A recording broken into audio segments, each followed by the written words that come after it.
I've made $250 million by sending emails for brands, and this is the exact segmentation strategy that I use. There are a lot of ways that you can mess up your segmentation, whether it be sending a ton of emails to people who aren't interested and you trash your deliverability, or you don't get targeted enough and you just leave a ton of money on the table by not sending the right emails to the right people, or you are just way too targeted with your segmentation and you leave a ton of revenue by not sending to enough people. Either way, you probably fall into one of those three categories, and I'm gonna help you dial that in. So let's get straight into it. Now, before we get into the different segments that I use, let's understand the use cases of segmentation. Segmentation is essentially just splitting your list into different parts. So then with your segments, you can send specific emails to those people based on what they might need. The first reason we want to properly segment our list is for deliverability purposes. If we're sending emails to everybody on our list, we're going to be sending emails to people who aren't opening our emails, and it's going to destroy our open rates and click rates, and Gmail will look at that and send us to the spam inbox more often. So we have to use proper segmentation to only send to people who are opening our emails. The second thing that you can do with segmentation is that you can get more sales by targeting people at the right time. Split your list into different sections and send them different offers depending on where they're at in the journey, or by hitting them with offers that hit home to them. Third, we are able to save money by using segmentation to identify people who are unengaged within our account, which will then be able to suppress their profile and save us money on our email bill. And fourth, we're just able to create a personalized experience for the customer by hitting them with information based on where they're at in the customer journey, which this is going to build loyalty and then drive more repeat purchases. So those are some of the main use cases. Let's actually get into the different types of segments that you can use and the use cases for each one, as well as copy and paste segments that you can use. The first type of email segmentation is email engagement segmentation. This is the one that is the most important for your deliverability. A lot of people will just send emails to their whole entire email list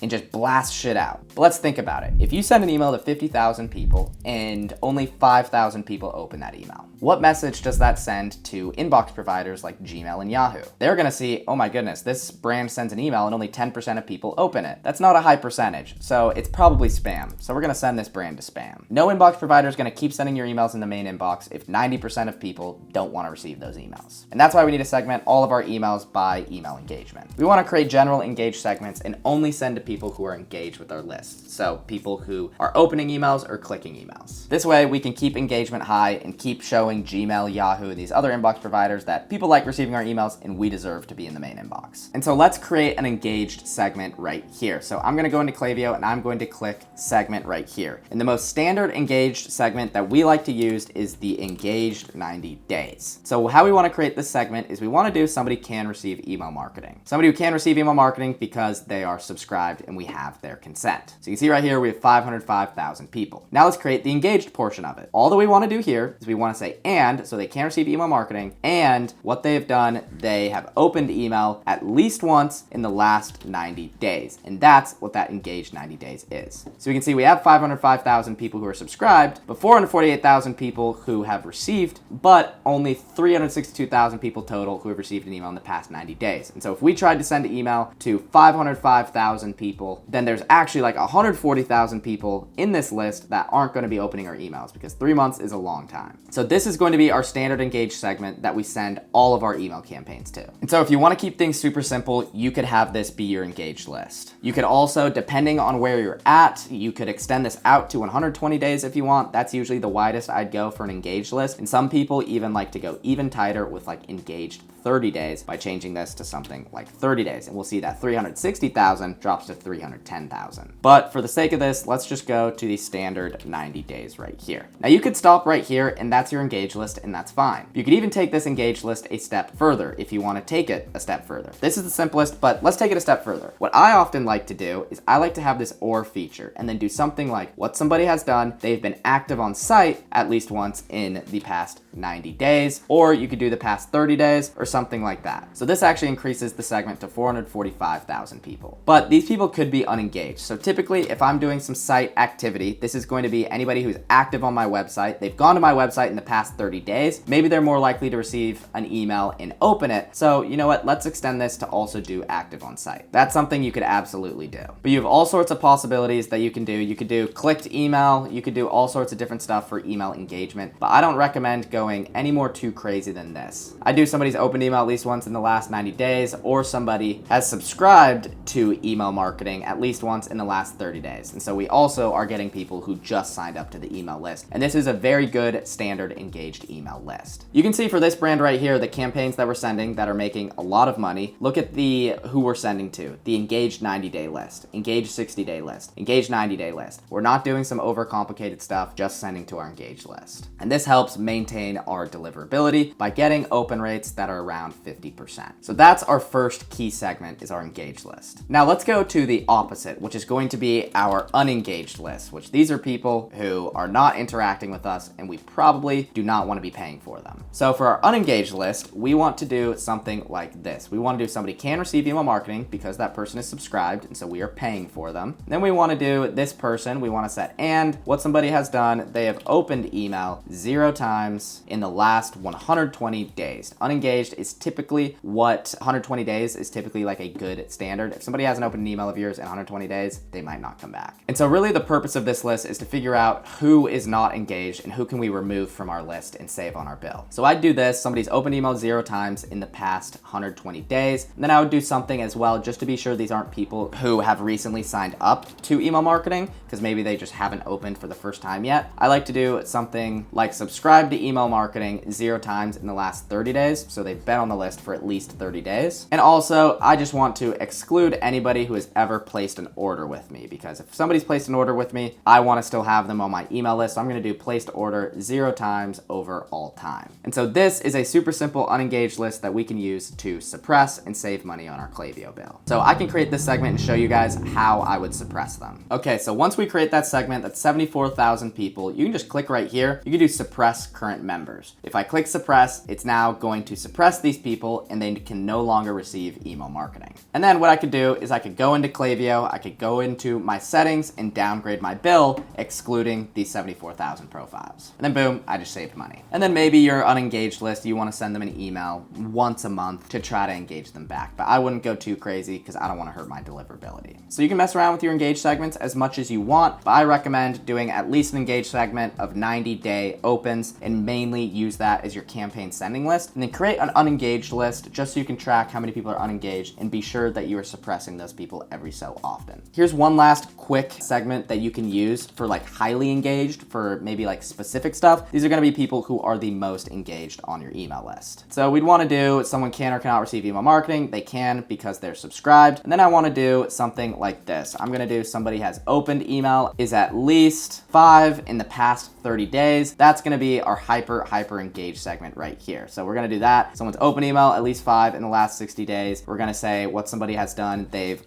clicked an email at least once in the last 30 days. So these are going to be our highest engaged folks right here. There's a lot more complicated stuff that you could do with this segment, but this is just super simple for me. As somebody opened at least 5 emails from me or they've clicked an email in the past 30 days, these are going to be our highly engaged people. So that's what I like to use for that segment if you really just want to target people who are the highest engagers on your list. I actually have a document which shows you all the formulas for all of these links. If you want to click the link below in the description, you can have it for yourself. Now, the same way that Klaviyo can track emails based on who opens our emails, Klaviyo can also track how people are interacting with your store online. Because in the end, you want to send emails to people who are the most active on your website, like browsing an item or going to cart. The best way to do that is with store engagement segmentation. This is where you can divide up your list based on high intent behavior. Let me show you how to set these up. So I want to create a window shopping segment, somebody who's been shopping around on our website, but they haven't actually placed an order. Because then we could make sure that we add these people into our campaigns, or we could send targeted stuff towards them every so often. So I'm going to do window shopping right here. We're going to do somebody can receive email marketing because they are subscribed. And then I'm going to do something like what somebody has done. They have viewed product at least once in the past 30 days, or they have added to cart at least once in the past 30 days, or they have checkout started at least once in the past 30 days. So they've taken some sort of activity on the website,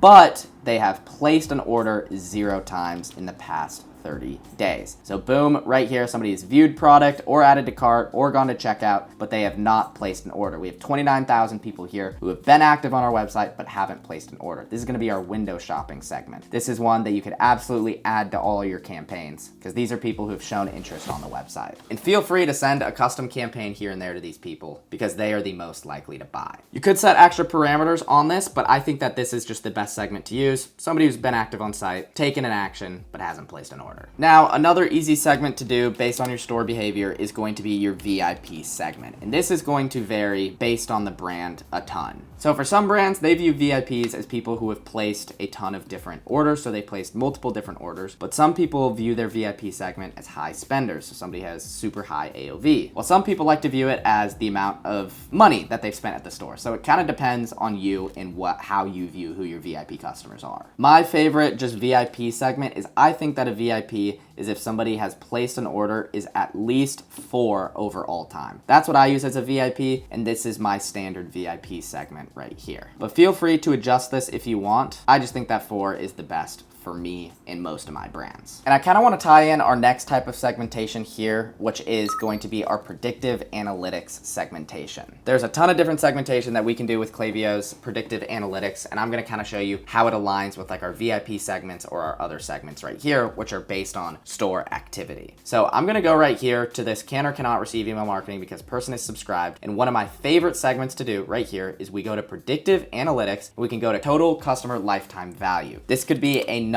different variation of your VIP segment. If you want customer lifetime value is at least $1,000, then this is perfect. We're gonna do something like this. For this brand, it has a lower AOV, so it might be a little bit less, but there's actually a good amount of people right here. So that's a segment that you could use for your VIP segment if you want. Something as well that I like to do is the high rollers segment, which this is going to be anybody whose average order value is whatever, like your highest, like what's a high AOV? For this brand, maybe it's $500. These are gonna be people who are doing like big batch orders, whatever. The AOV for this brand is like $50. And so I like to think of high rollers as like 4 to 5 times wherever your AOV is, about 4 to 5 times. That's typically a high roller. So for these people, you might want to hit them with offers that are maybe a little bit more on the bulk side, like spend $200, get $20 off. Whereas like other people who only spend like $50 AOV wouldn't buy off that. What's great about predictive analytics is you can do anything like predicted gender, historic number of orders, average days between orders. There's all sorts of fun stuff that you can do here if you want to. But I want to highlight this within my doc, which again, you can get this in the description. Let's not get too complicated. So I just went over like a lot of different segments. You can see I kind of like went a little bit fast through them. That's because I don't believe that you should go too crazy with your email segmentation. Yes, you could hyper segment your list by their favorite color and if their belly button is an innie or an outie. Yes, that would probably increase your conversion rate on those emails, but at what cost? Would you rather send 1 to 2 targeted email campaigns per week to different groups of 10,000 people? So you really target things, and maybe you hit VIP customers with different stuff compared to people who spend low amounts of money? Or would you rather send 3 to 4 broad email campaigns per week to 50,000 people? The latter, sending this more broad to 50,000 people to a larger part of your list is going to convert a lot better. So I would suggest that you only use segmentation for like analytics wise and be like, oh, okay, let me look at like how many people on my list actually have an AOV of above $100. Okay, that's about like 25% of people who've placed an order. That's what I like to use it for. And then my campaigns, I just want to do more general campaigns to a wider list. Here's an example of just like good segmentation in my opinion. And then also an example of where you try to get targeted and it doesn't do anything. Okay, let's take a look at these email campaigns right here. You can see the performance and how much money that they're making. Now let's take a look at the segmentation. Right here, the engaged subscribers, you can see this is the engaged list. This is what we like. You can see 44,000 people opened this. That's a good amount of people. And this email made 2.4 grand. And so this is what I like to do for most of my campaigns. You have the engaged subscribers right here, and that's all we really care about. But for some like big launches, like this was a product launch, what they've done here is added segmentations based on like win back eligible people. So they bought a while ago. I think that a lot of this is a bit overkill, but for stuff like big launches, you can add some of these segments of like past people who maybe they're maybe they're less engaged. And you can see that that dipped the open rates right here, but we got a few, like 3.7 thousand extra people to open compared to like before where it was like 44,000. You can see that all this extra stuff just didn't do much for us. And then going back to the engaged list and then this right here. But what I do love is if you have any sort of product highlight, you can bake in this sort of segment right here. So you can see right here, the viewed this product. Under the engaged subscribers, you can see that right under it, 120 days viewed this hydration product. And then what we can see right here is actually there's a second segment under the engaged subscribers says 120 day viewed this product. An email highlighting a new flavor of that product. So what What we did here, or what they did here, was an email sent to the engaged list and then also added anybody who has viewed that product in the different flavor, and then send that email to that wider list. That's where you can start layering on other segments. You can see there's another example right here, engaged subscribers, and then the second segment right here is viewed that product. You can see it does quite well. So that's really the second layer that I would add. You can do that right here by going into your segmentation. So all that you want to do here, if you want to create that like viewed a specific product, we want to do what somebody has done, and then we can do viewed product